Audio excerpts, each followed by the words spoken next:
This is the time my mom faked her death so she didn't have to take care of me and my siblings. Yes, this girl really faked her death. So at the time, I was 5 and my little brother was 3. It started off with my mom saying that she didn't feel well and she couldn't pick me up from school, so the bus would have to take me home. Well, a few months after, she started getting picked up from our house by this black car. She said that car was picking her up because of her so-called doctor's appointments. And she wasn't able to drive herself because she was too sick. Well, one day, when this car came to pick her up, she never came home. Me and my little brother were sitting around for a couple days waiting for her to come home, but she never came home, and we were young, so we didn't do anything. Eventually, my aunt came over to our house and told my little brother and I that our mom had passed away, and that she was cremated and they kept the ashes. So our aunt started taking care of us. Until one day, I saw my aunt getting picked up by that same black car. That's when I started to get suspicious of everything, and I decided to check these ashes. When I checked, it was flour. Like for part 2. This is part 2 of the time my mom faked her death so she didn't have to take care of me and my siblings. Like I said, my aunt told me that my mom had died and they cremated her and they let her keep the ashes and that she was going to start taking care of us. Me not knowing how long the cremating process actually took at the time since I was so young, I believed her. Until one day I saw my aunt getting picked up by the same black car that my mom used to get picked up by before she died. That's when I decided to check these supposed ashes, and it was actually flour. So one day when my aunt got picked up by this black car, I decided to follow her. I didn't have a car, I was 5 years old, so I had to follow them by walking and hiding behind bushes. I was able to follow them up the street, and once they turned the corner, and there I saw my mom standing on the side of the street. That's when I see the car stop and I see my aunt get out and approach my mother. She tells my mom to give her money for covering for her and taking care of me and my little brother. Mom says she faked her death because my dad wasn't in our lives and she didn't want to take care of us anymore. I'm older now and I cut her off completely and I have full custody of my little brother.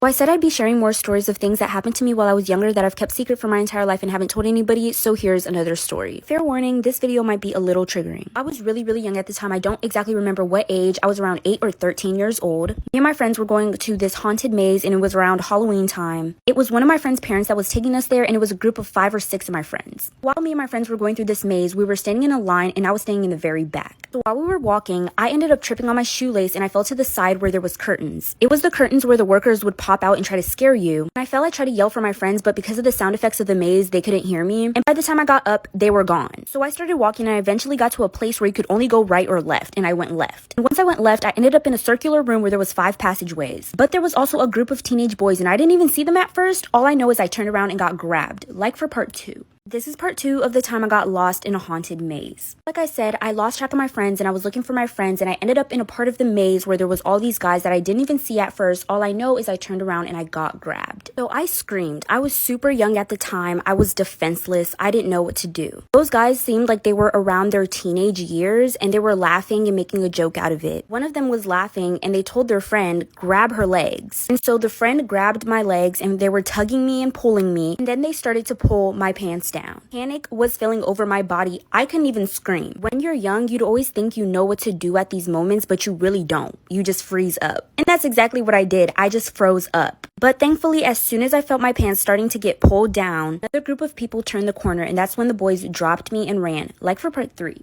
This is going to be part 3 of the time I got lost in a haunted maze. Like I said, another group of people started to turn the corner. That's when the boys dropped me and they ran. Those group of people didn't really get to see what was going on, so they asked me if I was okay. I told them that I was good. Me being super young and scared, I didn't really want to tell them what happened. My parents were also really iffy about me going out, and I didn't want there to be a situation that would make them not trust me anymore. So they started to walk me out of the maze, you guys. And I'm guessing we were nearing towards the exit. But as we were nearing towards the exit, I completely forgot about the boys. I had realized that I didn't have a bracelet that I was wearing. Me being young and trying not to annoy the people that found me and were helping me get out of the maze, I wanted to turn around, but I didn't want to tell them that I needed to turn around because I lost something. So I ran back. As I was running back, trying to find this bracelet in this maze, I had ran into the same group of teenage boys who assaulted me, like for part 4.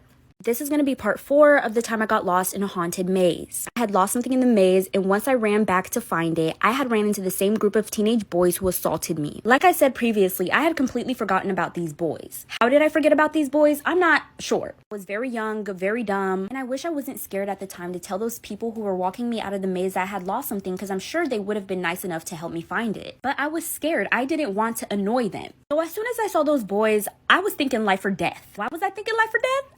I'm not sure, but that was my instinct. So I took it upon myself to do the dash, and I ran and ran and ran, and I did not look back. I didn't remember which way to go out of the maze, but I somehow did make it out. Thankfully, the Lord was really watching over me that day. And once I got out, I was screaming for my friends. I was screaming their names. I was looking for them everywhere. Eventually, I found my friends and I just hugged one of them and started bawling.